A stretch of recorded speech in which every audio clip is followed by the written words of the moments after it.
जय गुरुदेव आप सभी को। कैसी विचित्र सी बात है कि अगर किसी के जीवन में ऐसी कोई घटना हो जाए कि डॉक्टर्स उसको बोलें कि ऑपरेशन ही आपका अंतिम उपाय है, और इसके साथ साथ डॉक्टर ये भी कह दें कि ऑपरेशन की कोई गारंटी नहीं है, इसमें मौत भी हो सकती है या फिर आप सारी उम्र के लिए अपाहिज हो सकते हैं। ऐसी अवस्था में कैसे गुरु आप प्रकट होते हैं जीवन में और मदद करते हैं और जीवन का उद्धार करते हैं। ऐसे ही एक अनुभव हमारे गुरु भाई संदीप वैष्णव जी का हम सुनेंगे। उनसे बातचीत कर रही हैं हमारी गुरु बहन शकुंतला सोनी जी। जय गुरुदेव। हेलो। हाँ जी। हाँ, कैसे हो संदीप? नमस्कार शकुंतला मैडम। हाँ, और कैसे तबीयत? गुरुदेव की कृपा से बहुत अच्छा हो गई है। अच्छा, तुमने ये ध्यान और जप शुरू किया कि नहीं किया? जी जी, आपने बताया था मुझे, अच्छा। तो उस हिसाब से मैंने आप पर और गुरुदेव पर विश्वास रखते हुए जप हाँ। और ध्यान कर दिया, शुरू कर दिया अभी तो। अच्छा, तो तुम्हें कुछ लगा कि कुछ लाभ हुआ हो? ऐसा है कि अद्भुत है, ये चमत्कार है एक प्रकार से देखा जाए। पहले तो तुमने माना नहीं था, मैंने तो बहुत पहले तुम्हें बताया था। जी जी, वो होता क्या है कि जब तक इस संसार में व्यक्ति परेशान नहीं होता है अच्छा। तब तक वो नहीं मानता है। देखा जाए मानवीय स्वभाव भी इसके ऊपर कह सकते हैं। हाँ, सही बात है। तो अब तुम्हें कुछ लग रहा है कि कुछ है इसमें? जी जी, बिल्कुल है। क्योंकि और तुम्हारी जो प्रॉब्लम मैंने सुनी थी तो मुझे लगा था कि यही एक ऐसा तरीका है जिससे तुम अपनी प्रॉब्लम से दूर हो सकते हो। क्योंकि जी जी ऑपरेशन करना और इस छोटी उम्र में ऑपरेशन बहुत ही मुझे गलत लगा था, और मुझे मेरे गुरुदेव पे पूरा विश्वास है कि तुम जरूर इससे ठीक होगे, और तुम्हें थोड़ा सा बस आस्था के साथ इसे अपनाना है। लेकिन तुमने अभी तक कोई जवाब नहीं दिया, तो मैंने आज फोन किया तुम्हें। जी जी, अब मैं तुम अपना अनुभव बताओ, तुम्हें क्या हुआ? जी, मेरा नाम संदीप है, संदीप वैष्णव। मैं हाँ। उदयपुर जिले में सलूम्बर नगर है, वहाँ पर रहता हूँ। हाँ। आज से 7 साल पहले हम कुछ दोस्त खेल रहे थे कबड्डी वगैरह। अच्छा। तो खेल खेल के दौरान मेरी एक नस यहाँ चढ़ गई। अच्छा, कहाँ की? गर्दन की नस यहाँ चढ़ गई थी मेरे। हाँ। तो फिर मैं सोचा उतर जाएगी, सामान्य रहता है, गर्दन नस चढ़ती उतरती रहती, तो मैंने इसको हल्के में लिया। अच्छा। फिर काफी समय तक नहीं उतरी थी। मैंने जो स्थानीय जो अपने रहते हैं जो इसको देखते हैं नस वगैरह को, हाँ। उनको मैंने दिखाया तो उनसे भी नहीं हुआ। अच्छा। ये दर्द एक दिन रात को अचानक दर्द जगह शुरू हो गया। मेरे अंगूठे और उंगली की उंगलियां सुन्न हो गई ओहो। और हाथ में जबरदस्त भयंकर दर्द शुरू हो गया। तो रात को दोस्त को बुलाना पड़ा 12-1 बजे के आसपास, और दर्द का इंजेक्शन लगा के जुद करके रात मैंने निकाली। अच्छा। फिर सवेरे में गया उदयपुर। उदयपुर में इसका पूरा सीटी स्कैन वगैरह जो भी इसका करते हैं, हाँ। हाँ। वो एमआरआई करवाई थी मैंने एमआरआई उसमें। करवाई, हाँ। जी जी, एक डॉक्टर थे स्पेशलिस्ट, उनको बताया था मैंने। उन्होंने बोला कि आप एमआरआई करवा के लेके आइए। अच्छा। तो मैंने एमआरआई करवा के उनको रिपोर्ट दिखी। उन्होंने बोला कि आपकी गर्दन के बीच में एक नस है, अच्छा। जो कि दो आपके क्या है ज्यादा खींचतान हुई, उससे क्या हुआ कि आपके हड्डी ऊपर हुई और नस इसके अंदर चली गई, अच्छा, दब गई अंदर। दब गई है। वो हाँ। बड़ी बारीक नस है, और वो क्या करती है कि उस खून के प्रवाह, जो गर्दन का जो है नस, हाँ। हाँ। खून में जो खून का प्रवाहित करने का काम उसका रहता है मुख्य। हाँ। हाँ। तो उससे क्या है कि वो मेरे, इसलिए अब इसका एक ही सोल्यूशन है, वो सोल्यूशन है इसका ऑपरेशन। ओहो, ये तो बहुत भारी प्रॉब्लम है ये तो। जी जी, तो उन्होंने बता हाँ। दिया कि देखिए ऑपरेशन होगा। और मैंने सहजता से पूछा कि सर डॉक्टर साहब, ठीक है मैं ऑपरेशन करवा दूंगा, लेकिन कैसे क्या रहेगा? उन्होंने बोला कि देखिए ये नस क्या कि गर्दन के पास में है, और जो श्वास नली के आसपास इर्द गिर्द उसकी पूरी रूपरेखा रहती है हाँ। इसकी। तो अगर बाई द वे ऑपरेशन के दौरान कुछ ऊंच हो जाती है अच्छा। तो मरने का भी चांस है। ओहो। तो ये बड़ी बात बोल दी, तो मेरे से बिल्कुल होश वगैरह खत्ता हो गया। मैंने कहा क्या क्या क्या क्या बोल दिया डॉक्टर साहब। डर, वास्तव में डर लगने वाली बात है ये तो। हाँ हाँ, और उम्र भी इतनी नहीं है, बच्चे हैं तो। इसीलिए तो बच्चे जैसे ही हो अभी तो। और वो और मेरी मिसेज भी थी साथ में, वो तो उनकी आंखों में से आंसू आ गए, हाँ। वो रोने लग गई। मैंने कहा हाँ, तो ऐसी स्थिति में तो विचलित होना स्वाभाविक है अपना। जी जी जी। तो फिर उसके बाद फिर आपसे आपने मुझे पिछले दिनों बताया था कि भाई मेरे गुरुदेव के बारे में आपने मुझे परिचय कराया था। हाँ तो मैंने सोचा कि मैंने इतने डॉक्टरों को बता दिया, इतने जो इस चीज़ का जानकार है, कम से कम सैकड़ों लोगों को बता दिया मैंने। हाँ और उसके पीछे पैसा भी मैंने काफ़ी खर्च वगैरह किया था। हाँ तो मेरे मन में यूँ था कि अब इसका यूँ ही जब तक जीऊँगा तब तक तो अपने को इस दर्द के साथ ही चलना है। हाँ। और कभी-कभी मतलब सोचता आशा था। खत्म हो गई थी मतलब एक तरह से। जी, जी, जी, जी। तो एक एक तरफ से सोचा भी था कि अब तो यार कभी-कभी यूँ सोचता था कि दर्द से परेशान हूँ, इससे अच्छा ऑपरेशन ही करवा लूँ, हाँ जो भी होगा देखा जाएगा यूँ। अगर ईश्वर ने उम्र लिखी होगी तो जी लेंगे, अगर नहीं लिखी होगी तो चले जाएँगे। लेकिन परिवार वाले हमेशा मना करते थे, नहीं इस तरीके की अपने को रिस्क नहीं लेनी। और दूसरे जो अन्य जो डॉक्टर थे उन्होंने उन्होंने भी बोला हाँ। कि इसमें पैरालिसिस होने का भी खतरा है आपके। ओहो। तो हो सकता है कि आपके पैरालिसिस हो जाए, हो सकता है आप बेड में ही रहे ज़िंदगी भर। ओहो। तो काफ़ी मैं कशमकश में ज़िंदगी जी रहा था, परेशान होके। और ये यूँ समझ लीजिए एक गर्दन की नस इस तरीके से खिंचाती रही थी और उसने एक भयंकर रूप और ग्रहण कर लिया था हाँ। कि वो नस अब क्या है कि आधे मस्तिष्क को उसने जकड़ लिया था। ओहो।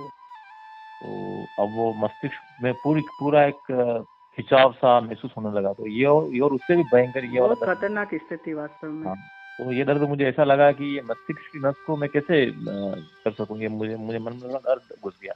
हाँ बहुत परेशान परेशान रहा था। हाँ। और मैंने फिर पूजा पाठ करता था, मैं भगवान से मैंने प्रार्थना की कि मेरा जीवन क्या बगैर गुरु के ही या निकलेगा क्या, कि सब लोग कहते हैं सबके गुरु होते हैं, गुरु होते हैं। मैंने प्रभु श्री राम से, हनुमान जी से प्रार्थना वो की। तो तुमने मुझे एक बार कहा था कि मैं भी गुरु ढूंढ रहा हूँ, तभी मेरे दिमाग में आया कि तुम्हारे लिए यही गुरु सही हो सकते हैं। लेकिन जी, उस जी। समय शायद तुम्हारे पे कृपा नहीं लिखी थी तो तुमने उसको फॉलो नहीं किया था। पर चलो देर आए दुरुस्त आए, अभी भी गुरु मिल गए अच्छे से आपको। जी, जी। वो कहते हैं ना गुरु खुद अपने शिष्य को गुरु ढूँढ लेता ढूंढते है। हैं, बिल्कुल सही है। हाँ, हाँ। हाँ तो तो अब क्या लग रहा है जो बताओ आगे। उसके बाद आपके मुझे पूरा बताया आपने, मुझे बहुत सारे फ़ोटोज़ भेजे थे गुरुदेव के, हाँ रामदास ज्ञान जी के। और एक मंत्र का भी आपने मुझे भेजा था गुरुजी की वाणी में। हाँ तो उनको सुना मैंने।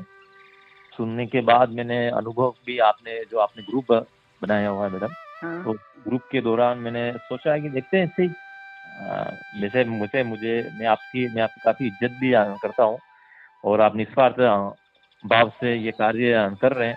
तो मैं सोचा चलो कुछ न थोड़ा-सा गंभीर होके इस विषय पर सोचा जाए यूँ। हाँ फिर मैंने सोचना शुरू किया, उस ग्रुप में पढ़ना शुरू किया, लोगों के अनुभव करने शुरू किए, तो मुझे लगा हाँ कि ये क्या बात है यूँ। सब लोग ऐसी-ऐसी बीमारियों से निजात पा रहे हैं और परिवार में खुशहाली छा रही है, लोग हाँ लोग रोग मुक्त हो रहे हैं। तो काफ़ी मुझे एक सुखद एहसास हुआ कि हाँ शायद क्या मैं ये करूँ तो मेरा भी उद्धार हो सकता है, मेरे भी रोग दूर हो सकते हैं। हाँ तो फिर आपने मुझे काफ़ी मोटिव किया था और विश्वास दिलाया था कि गुरुजी पर विश्वास रखें संदीप, और देखो बिल्कुल गुरुदेव आपको ठीक करेंगे। तो मैंने आपकी बात पर विश्वास रखते हुए गुरुदेव के चरणों में बिल्कुल श्रद्धा रखते हुए इस मंत्र का जाप शुरू किया। तो हाँ। प्रथम दिन से ही मेरे शरीर में विभिन्न प्रकार की क्रिया होनी शुरू क्या हो बात है, गया। क्या बात है। जी, जी। जैसे ही मैं बैठा ध्यान लगाया, गुरुदेव को बोला कि अब ये जीवन आपके चरणों में समर्पित है और जो भी आप जैसा चाहो वैसा मुझे मुझे आप रखें, क्योंकि मैं तो अबोध बालक हूँ, पापी हूँ और मुझसे काफ़ी भूल हुई जो मुझे काफ़ी समय पश्चात गुरुदेव मिले हैं। अब आपको इस शिष्य का बेड़ा पार लगाएँ या कुछ भी करें, अब हाँ आपके हवाले है मेरा पूरा जीवन।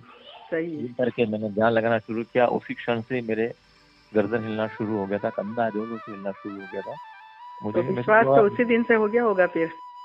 हाँ, मुझे उस समय थोड़ा-सा डर भी लगा। अच्छा। लेकिन आपने मुझे बताया था कि संदीप जो अच्छे साधक होते हैं हाँ और जो पहले से ही अगर साधना करते हुए आ रहे हैं तो गुरुदेव हाँ की कृपा उन पर विशेष होती है।